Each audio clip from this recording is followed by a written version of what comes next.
Hey, friend. Welcome to the Human Design Diaries, a Soul Aligned Sisters podcast. Here we will delve into the fascinating world of human design.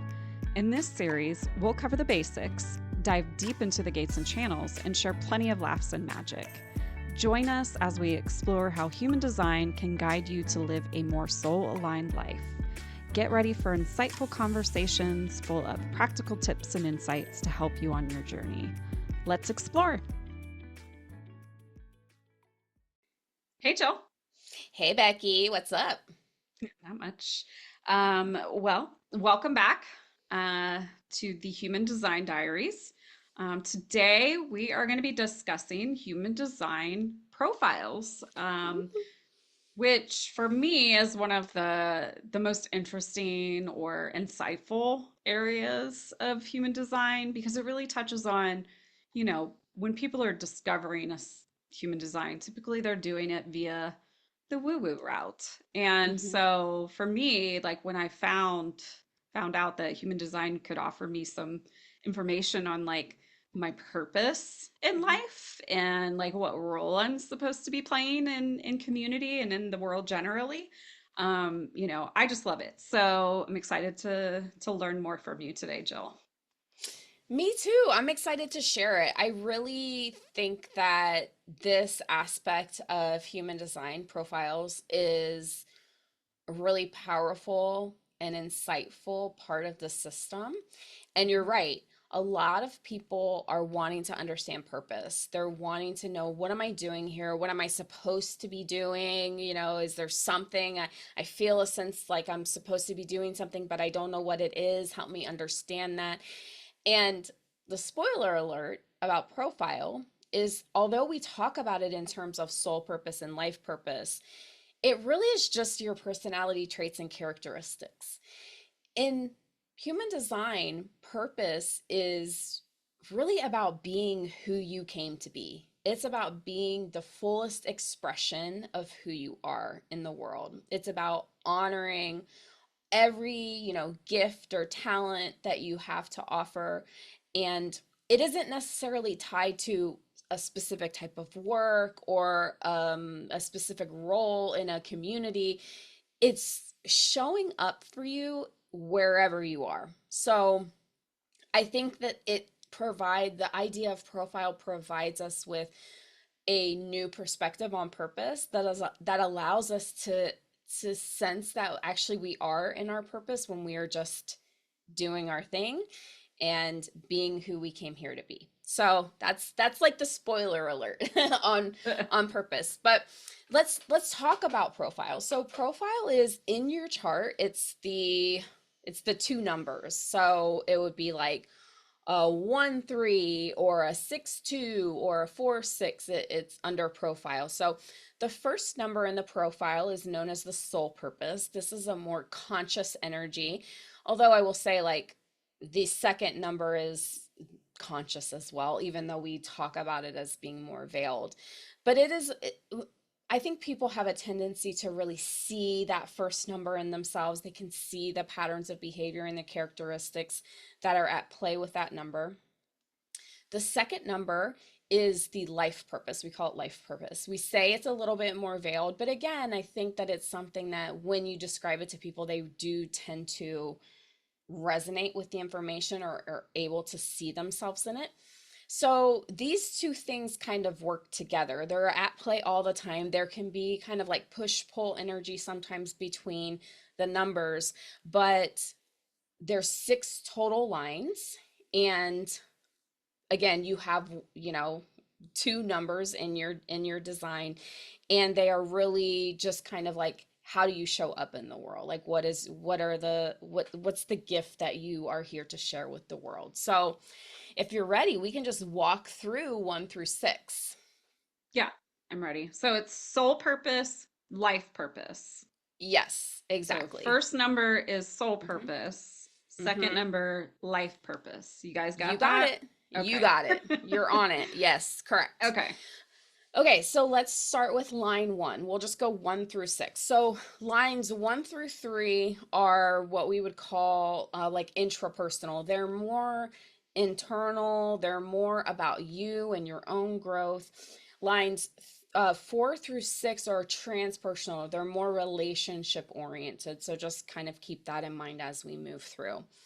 Line 1 starts us off in quantum human design, it is known as the resource. In traditional human design, it's known as the investigator or investigating. And the purpose of line 1 is to have the information and all of the like data and like all of the details in order to create a safe and secure foundation for everyone. So, what does that mean? Basically, people with line 1 tend to want to know the details. They are going to be like the person who's doing all the research. You know, if they're going on vacation, they're like reading the guidebook or figuring out what attractions are near the hotel that they're staying in. When they get something that they're interested in, there's like a curiosity that takes hold and they can like kind of go down the rabbit hole of research. And so what I say is like with the line 1, they're kind of like they have like a filing cabinet in their brain of all the information that they have collected. And everybody sees them as the resource. They are like transmitting this energy of I am a resource. And so often they will attract people to them who ask them questions. Like you could be new in a job, but if you're a line 1, somebody's going to come and ask you a question. um, and often the thing that's interesting about line 1s is because they have gathered all of this information over the course of their life, they often do know the answer. And if they don't know the answer, they know how to find the answer. So they really are serving as a resource for the people around them, whether that be in their family, their friend group, at work, where have you. Like they are going to be showing up as the person who has the knowledge.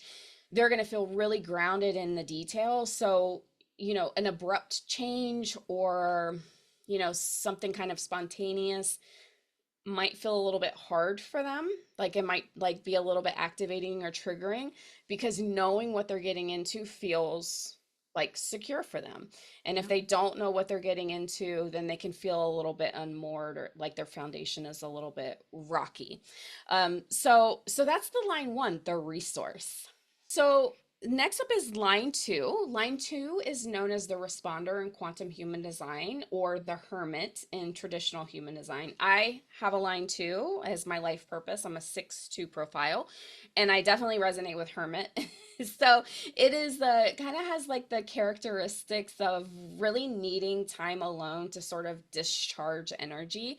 The purpose of line 2 is really to sort of integrate knowledge and wisdom and wait for the readiness of others to kind of call them out of the hermitage to share what they know. So, in the alone time that is kind of characterized by line 2, they are integrating what they have experienced, they're integrating what they've learned by themselves. They're taking that time away to really try to understand what has happened or what it means for them to gain their wisdom.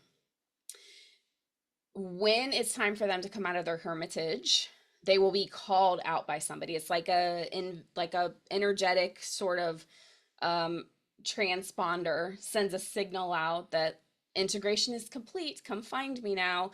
And so people will then sort of say, hey, where you been? I haven't seen you, I haven't talked to you, what's going on? Let's go out, let's do this, whatever.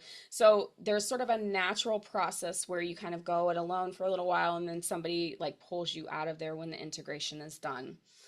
The other thing about line 2 is that it is a projected line, meaning that people will see in you things that, maybe they're projecting onto you, maybe it's something for themselves, or like they see something in you that you can't see in yourself. Like that typically happens to me with the line 2. People will be able to identify skills or traits or whatever. They think you're really good at something and you're like, I don't know why you think that, but there's like a lot of natural talent that comes with line 2.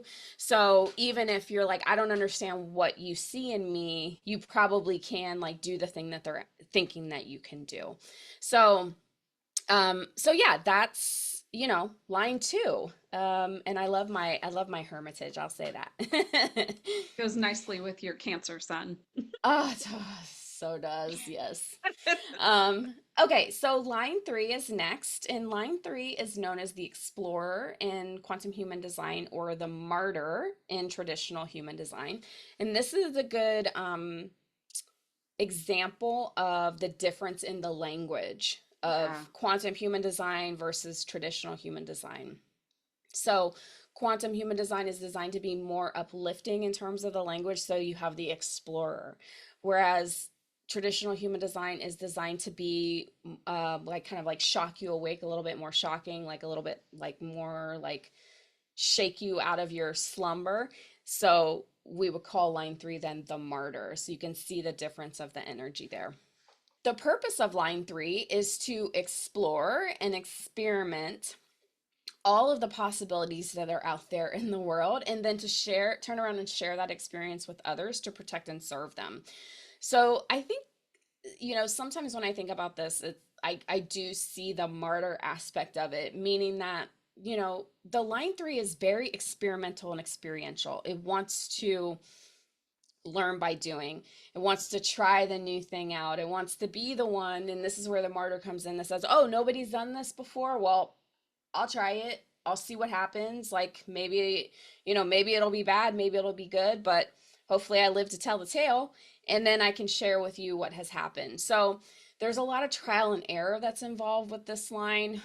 But we would say that with line three, those folks who have that energy do not make mistakes because everything that they do is designed to protect and serve others. It's designed for them to be able to turn around and say, hey, let's do it this way next time, or this isn't the way to go. To share the experience of it, being willing to like be the one who steps out and does it. Um, in relationships, people with the line three need a little bit more time. I mean, think about like it's the experimentation type of energy. So, taking some time, like trying it out, right? Trying it on, trying the relationship on is important for line three to feel kind of secure in, the future. So that's line three. As we shift in to talk about lines 4 through 6, reminder, so 1 through 3 was more internal, sort of like inner work, right? Lines 4 through 6 are definitely relationship oriented. They're meant to be sort of shared outward. So line 4 is known as the stabilizer in quantum human design, or in traditional human design, it's called the opportunist. Again, another like look at the difference in the energy behind each of those words, stabilizer versus opportunist. The purpose of line 4 is to lay the foundation of community and connection by like relationships. It's a very relationship oriented sort of um, profile. And it's through those connections that information is shared between individuals and in this like network that's created through line 4 to help everybody sort of, get through life together. So the thing that's interesting about line 4 is that typically people with a line 4 will be really pretty personable. Like they're might be considered outgoing. They probably know a lot of people, have a lot of acquaintances, or as you say, associates. You have a lot of like people you're connected to, but the people who they let in to really know them, to really like share their more vulnerable side of them, that's going to be a much smaller group of people. And if there has been any kind of loss of trust there in one of those close relationships, or even in a relationship that's not super close, that there that's going to be hard to repair. Like there's because it is in this sense, in the line 4, the relationship is the foundation of safety and security. So if the relationship is not trustworthy, if the person cannot trust the person, the other person in the relationship, then that's really hard to like work through. So it's natural for people with line 4 to maybe like cut people out of their lives. However, knowing this allows you to make a choice, right? So even if you do have an instance in which there's somebody who maybe has betrayed your trust, but they're important to you and you don't want to quit on them, you can know that like it's my natural instinct to like walk away from this, but I actually want to re-engage and try to like build the trust back. So you get to choose. So that's line 4. Next up, we have line 5. And line 5 in quantum human design is known as the visionary leader. In traditional human design, we call it the heretic. And the purpose of line 5 is to serve essentially as a karmic mirror for other people, to promote healing in them, to promote um, us reaching our highest potential, right? So line 5 really has like a lot of energy around like wanting to help people, like wanting to like be in relationship with people and help them achieve, help them see how they can get better, how they can get to the place that they want to go, maybe help them find a pathway to healing the things that are, harming them or are difficult for them. But because of this karmic mirror, they're constantly sort of being projected upon. So they're in what we call a projection field. And someone in my human design community described it like this, like the person is here and then there's like a frosted glass covering them. So everything that goes in or out, any communication that goes in or out through that frosted glass is somewhat distorted. So there can be a sense sometimes for people with the fifth line that no one really knows them, nobody really understands them. They might feel a little bit more closed off. um there might be a sense that like, you know people are just constantly accusing them of doing or saying things that they didn't do or say. There's lots of miscommunications. Like it can be kind of tough. But on the other side of that, they're very like magnetic. Like they have this way of drawing people in. They can be kind of like seductive in a way where their energy sort of pulls people towards them. And that's for the purpose of healing.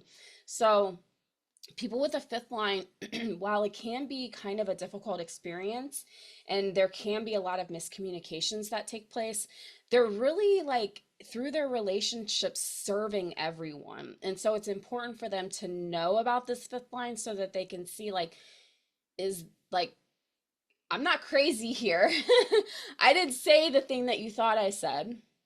Perhaps what you're hearing it out of my voice or hearing through my words is something different than what I intend. And so if you know, you can sort of work with it a little bit differently. And it's important to be surrounded with people who are like healthier, who are kind of maybe on a healing journey. Like nobody has everything figured out, but like maybe they're more self-aware so that they're less likely to project the bad things onto you and more likely to project the good things onto you. So that's line 5. Line 6 is known as the adept in quantum human design or the role model in traditional human design. And the purpose of line 6 is to experience, integrate, and then demonstrate basically what it means to like be out here in the world, to sort of like what is the highest potential for humanity. Line 6 is interesting because it has 3 phases. So the first phase is from birth to, I think it's technically the Saturn return, which I believe is at 28, but the energy goes often until like mid to late 30s. That's the phase 1, and that is a line 3 phase, which we've already talked about.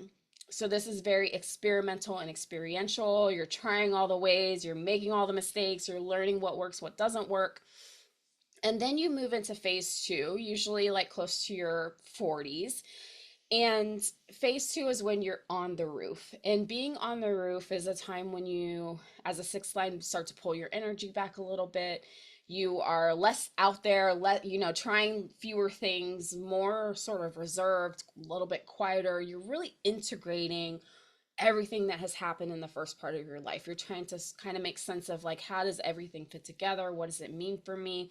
What do I need to learn from? What do I need to let go of? Like all that kind of stuff happens in your 40s. And there can be a sense in the second phase that like you're supposed to be doing something, that there's like some sort of mission, that you're here on a mission and no one has told you what the mission is. Like, what is the mission? Well, the mission actually with the line 6 is to like walk your talk, to be the role model. And so in your late 40s, early 50s, typically, although sometimes they can shift later. I've heard people say that's been in their 60s when they've come down from the roof. You come down from the roof and you emerge as the role model. And the role model is not about what you're doing. It's not about your career or your business acumen or how you know, your family accolades or any of that. It's about how do you like walk this planet? Like how do you live this life? Like you're demonstrating our potential through the way you exist in the world. And frequently what people will tell me about this like third phase of the sixth line is that when I say this to them, they'll say something like, "Oh yeah, people tell me all the time, I don't know how you got through that. Like how have you survived all of these things and kept a positive attitude? Or how have you persevered through the challenges you've faced?" Right? So it's not about anything specific. It's more about your way of being, that you and that is what people see, and they say, "I want to be like that." Like, how's she doing that? So that's the sixth line in the role model phase. Yeah, so that's 1 through 6. Hmm. Interesting. Mm-hmm. Should we tell the people what our lines are? I think you Mm-hmm. mentioned yours, I'm a 6 2. and I'm a 4-6. Mm-hmm. So, on the roof is right. Same. And for sure, the first phase of my life was very experimental. Like, Yeah. oh boy. We could do a whole episode on line 6 and Uh-huh. talking about the different phases of it cuz Mm-hmm. woo. Anyways, Yeah. so how can we ground the idea of purpose through knowing our profile? Like, because like you said, it's hard because it's soul purpose, life purpose, but it's also like actually your purpose is really more tied to who being your true self. Mm-hmm. um so how do we ground that idea? um because Yeah. if we don't ground it, it's gonna just it's gonna be one of those things. It's like, what am I supposed to be doing? I Mm-hmm. have a purpose. What am I supposed to be Right. doing? Right. Yeah, I had a conversation with somebody recently who was a little bit sort of dismayed about where they were in their life, what they had accomplished, what really career related, right? Because we work with most of our clients are focused on career. And that was no different here. I mean, the conversation was really around like, where am I at in my career? Like, I haven't achieved what I want to achieve. And my reflection back to this person was, remember, your purpose is through your relationships, right? Like your purpose, because this person was a fifth line, you're always doing your purpose, whether you're at this job or that one over there or doing this thing over here, it or not in a job at all. It doesn't matter. This is something that you came here to do. This is how you serve. And it might seem silly or like not big enough or like not bold enough for you, but don't get it twisted. You are in service. When you show up as a resource, right, for people who need information, you are in service. When you develop wisdom through quietude, you are in service. When you try out all the ways, right, to learn what works and what doesn't work, you are doing that in service to humanity, right? So on and on and on, right? I could say that for every single one of them. So I think that it's really thinking about purpose in this way really gives us an opportunity to like not make it so big, to see Yeah. that actually like we're already doing it. We're and if you want to, if you're like, I really feel called to like be doing something major, or to really be in service to the world, then here's a place to start. do this, right? Hmm. Make this your mission, right? Make, being the resource wherever you are, your mission, take pride in it. Be, um, it can get annoying when you get bothered, right? Right? Everybody's always asking you questions. Everybody has something that they need from you. Instead of being bothered by that, see that as your service, see that as your mission, right? And the thing that's beautiful about it is you can do it anywhere in any aspect of your life. This is Yeah. always playing out. Yeah.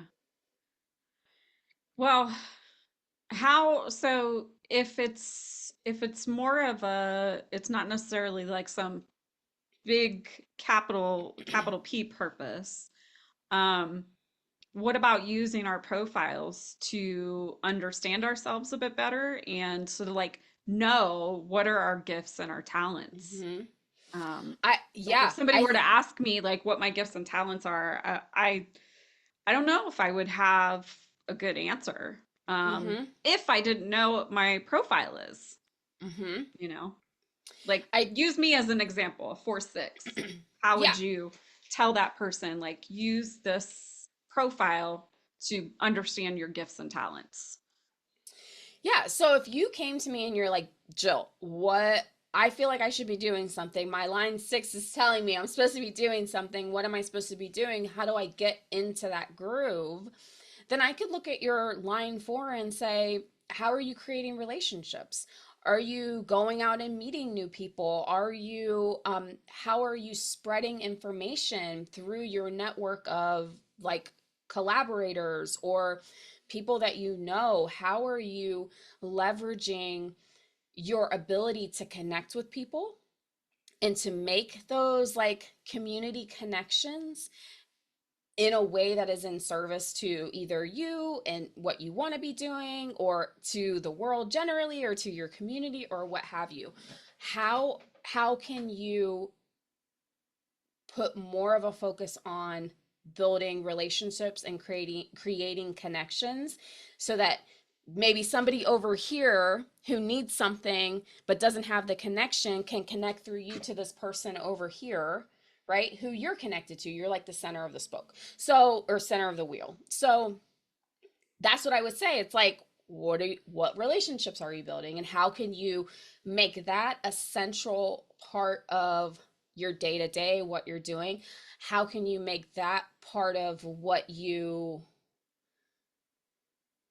present to maybe a potential employer about what you are capable of and what you're good at and what you like doing? Because the thing is like this stuff is so natural that it can be hard to realize that it makes you different, that it's Yeah. actually not like your ability, Becky, to make connections with lots of different people and then connect them to each other through you is something you've been doing your entire life. And I have been watching you, right? Do that.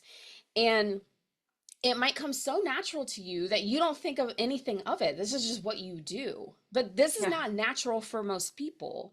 It's natural for people with the line 4, but it's not natural for me. I'm a 6 2. Like I can build relationships, sure, but that's not, I'm not doing that all the time. I'm not thinking about doing that. Like it just comes natural. And so it's a way for us to like zoom in on, oh, what makes me special, right? Yeah. Yeah. Okay, so what if we just go 1-6? What is a gift or talent of each line? Like, and it has short answers only. No, Okay. like Woo, that's a gonna be word. hard for me. I know it A is word, a word. a Okay. word or a sentence. Like, what would you say if you had each person sitting in front of you? Okay. Let's try it. Do it. Okay. Come on, let's show the people how you're able to pivot quickly. Okay. Line 1. I wait, what's the question again? I What feel is under their like? pressure. What's their talent or their Okay. gift? Like if you just had a quick minute to talk to somebody and they wanted to know what are my talents and my gifts, and you knew their line, like Mm-hmm. whatever their line was, Mm-hmm. what would that be? One Okay. word or a sentence. Okay, I'll try to keep it to a sentence. I don't know if I can do one word. Okay, line one is the resource. That's obviously the best word for line one, but I would say the gift or the talent associated with line one is your ability to catalog all types of information and then pull it out when someone asks you for it. Walking Wikipedia. Okay. Walk. Okay, that's good. See, I'll tell you the sentence. You give me the phrase, the name, Okay. whatever. Okay, okay. Walking We'll see. Wikipedia. We'll see. Okay. Okay. Line two. Line two is interesting. I think part of the reason why I have trouble with this a little bit is because it's my own and it has this characteristic of it being like projected. So it can be hard to like kind of see what it like see it. However, I would say if you have a line two, your gift is your ability to get quiet and allow things to marinate to bring the wisdom forward. Mm, baker of ideas. A Okay. baker of ideas. Okay. All right. All right. Okay. Line three is the explorer or the martyr. The gift of line three is the courage to just say, screw it, I'm going to try. Mm, the Risk taker. artist. The The artist, artist. the risk taker, the Mm-hmm. the vibing with life line. Yes. I love that. Okay. Line four is the gift of line four is your ability to be the one who connects people to the things and the people that they need. Matchmaker. I've always seen myself as a A matchmaker. matchmaker. I love that. That's good. Oh my God, you're good at this. Okay. Line five.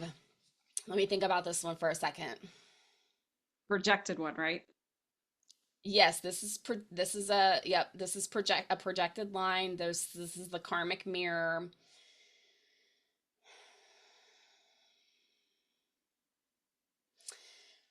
Your gift, line five, is to help people see the things that they cannot see in themselves. Mm, yes. I got you stumped. The magic mirror.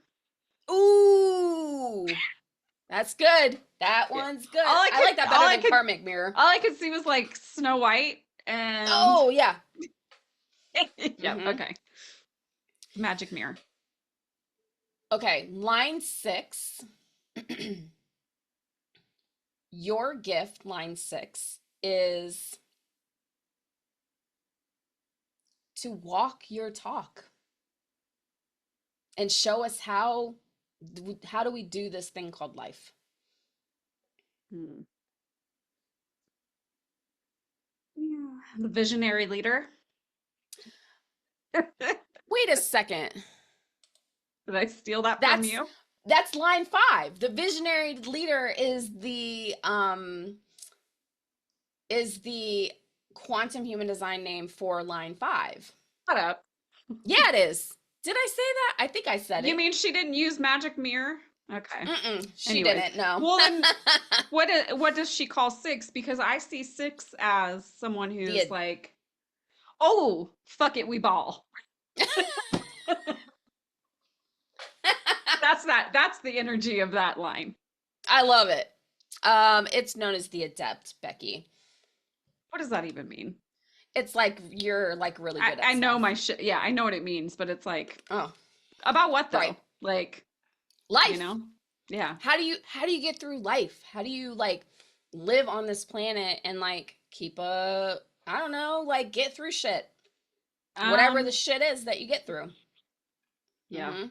yeah, Yeah. I feel that. Fuck it, we Mhm. ball. That's what we Okay. do. I like that. That's fun.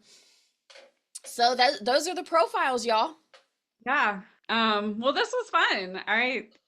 It's always good to like, I mean, obviously we kind of know these things, but Mhm. it's always nice to like, I think, many of us spend time like looking at our own charts and studying ourselves on our journey of self-discovery, which is awesome.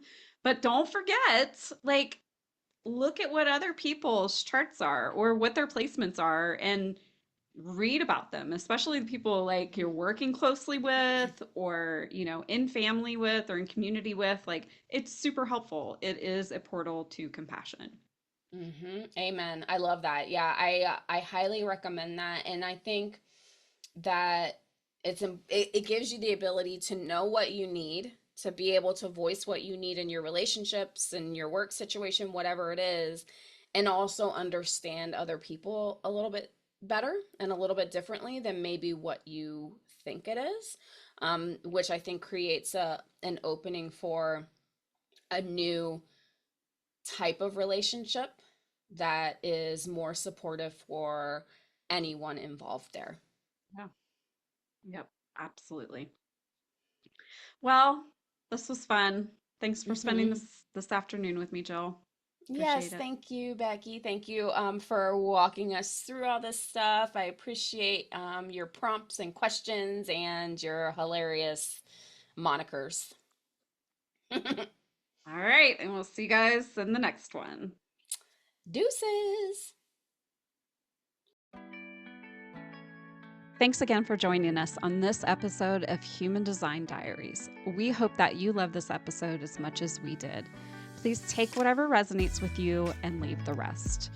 If you're ready to dive deeper, visit our website at soulalignedsisters.com, where you'll find a wealth of free resources to support your journey. In our store, you can request a free human design chart, purchase low-cost reports, or even book a personalized reading with Jill. Be sure to explore our blog's Human Design Library, filled with stories and insights to help you get aligned. And don't miss our free Introduction to Human Design workshop, available through the Soul Aligned Sisters online school. Whether you're just starting out or deepening your knowledge, there's something there for everyone. Stay tuned for more episodes as we continue to uncover the magic of human design. Until next time, stay aligned and keep living your most magical life.